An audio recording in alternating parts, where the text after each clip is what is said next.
ए राज्य में प्रतिहिंसा परायण राजनीति पुणी थे मुंड टेकुची एवं पुणी थे मुंड टेकुची हाँ एवं भिन्न मत को चापी देवाई एभली एक अपचेष्टा करा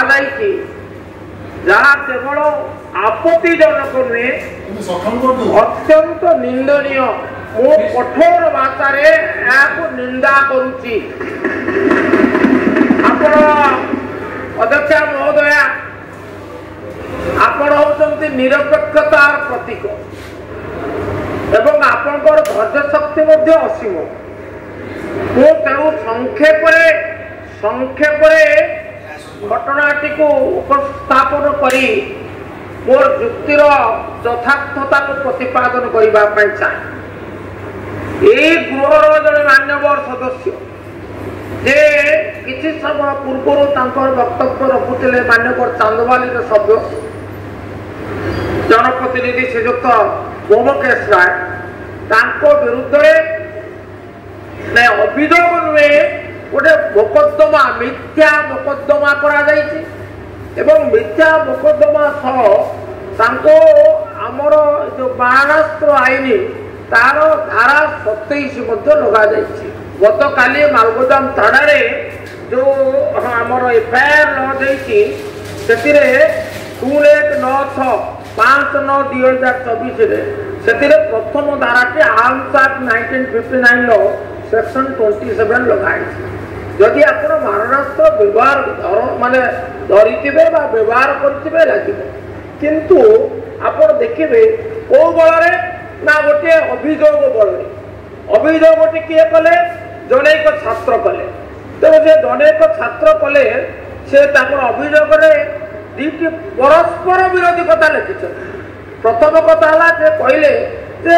ये आसामी माने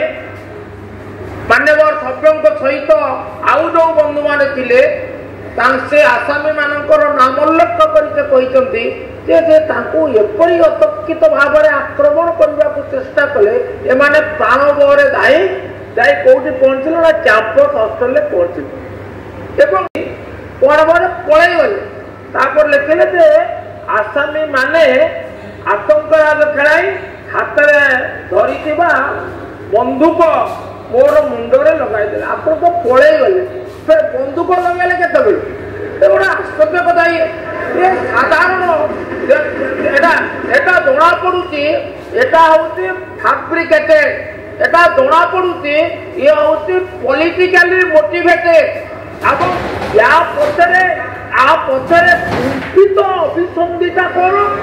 कुंठित अभिसंधिता है असहिष्णुता एवं प्रतिहिंसा परायणता गणतंत्र सहावस्थान दौरी मुझे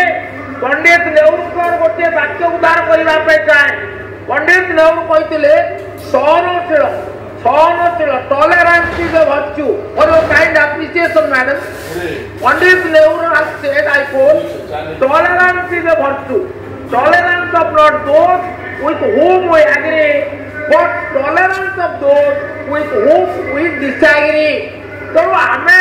जदि नामकरण बाबद आप वितर्क आह्वान कले एवं वितर्क आह्वान करने सहित जिते स्वतःप्रभुत जो मैंने आत्मघोषित अस्मिता रक्षकों विरुद्ध रास्ता को गले से कौन अपराध कले जदि जदि जदि अपराध ये अत्यंत दुर्भाग्य कथा एवं कथाटी कौन मैडम मु चाहे जे घटना निरपेक्ष तदंत हो एवं जी मिथ्या अभियोग मानव प्रतिनिधि समेत प्रतिपक्ष नेतृमंडल को नामित कर अभियुक्त कर दंडादेश दाबी कर मिथ्या अभियोग कर विरुद्ध उच्च स्तरीय तदंत हो अठारश 66 मसीह କରନ୍ତୁ ଏ ସମ୍ପର୍କରେ ଆପଣ ଆଗରୁ ଆପଣଙ୍କର ସଦସ୍ୟ ଦୃଷ୍ଟି ଆକର୍ଷଣ କରିବାକୁ ଚାହେଁ କମିଶନ ବସିଥିଲା ସେ କମିଶନ କାହାକୁ ଦୋଷୀ କଲା ସେ କମିଶନ ଯୋଉ ବସିଥିଲା ବ୍ରିଟିଶ ସରକାର କ୍ୟାମ୍ପବେଲ କମିଶନ ସିଏ କହିଲା ଯେ ବଙ୍ଗଳାର ରାଜ୍ୟପାଳ ଓ ରାଜସ୍ୱ ପରିଷଦ ଏଥିପାଇଁ ଦାୟୀ କେବଳ ସେତିକି ନୁହେଁ ବହୁ ପ୍ରତିଷ୍ଠିତ ଆନ୍ତର୍ଜାତିକ ଖ୍ୟାତି ସମ୍ପନ୍ନ ଦୈନିକ ଖବର କାଗଜ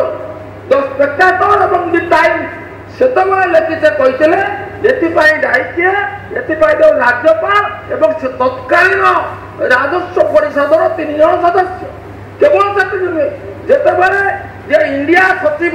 ଶ୍ରୀଯୁକ୍ତ ନର୍ଥକୋଟ ଯେତେବେଳେ ହାଉସ୍ ଅଫ୍ କମନ୍ସରେ କଥା ଉପସ୍ଥାପନ କଲେ ଏବଂ ସେଇଠି ସେ ଦର୍ଶାଇଥିଲେ ଏଥିପାଇଁ ଦାୟୀ ହେଉଛନ୍ତି 3 ଜଣ ଇଏ ଜଣେ ହେଲେ ରାଜ୍ୟପାଳ ଜଣେ ହେଲେ ଆଉ ଗୋଟିଏ ସଂସ୍ଥା ରାଜସ୍ୱ ପରିଷଦ ଏବଂ ତାପରେ ଗଭର୍ଣ୍ଣର ଜେନେରାଲ ଏଠି ଇଏ ଅପରାଧୀ ହେଇଗଲେ ଏବଂ ଯାହାଙ୍କୁ ଆପଣ ଶୁଣିଲେ ମ୍ୟାଡାମ ଅତ୍ୟନ୍ତ ପ୍ରୀତ ହେବେ ଯାହାଙ୍କୁ ଫକୀର ମୋହନ ଉତ୍କଳ ଦର୍ପଣରେ କହିଥିଲେ 3ଟି ଧାଡ଼ି ଉଦ୍ଧାର କରୁଛି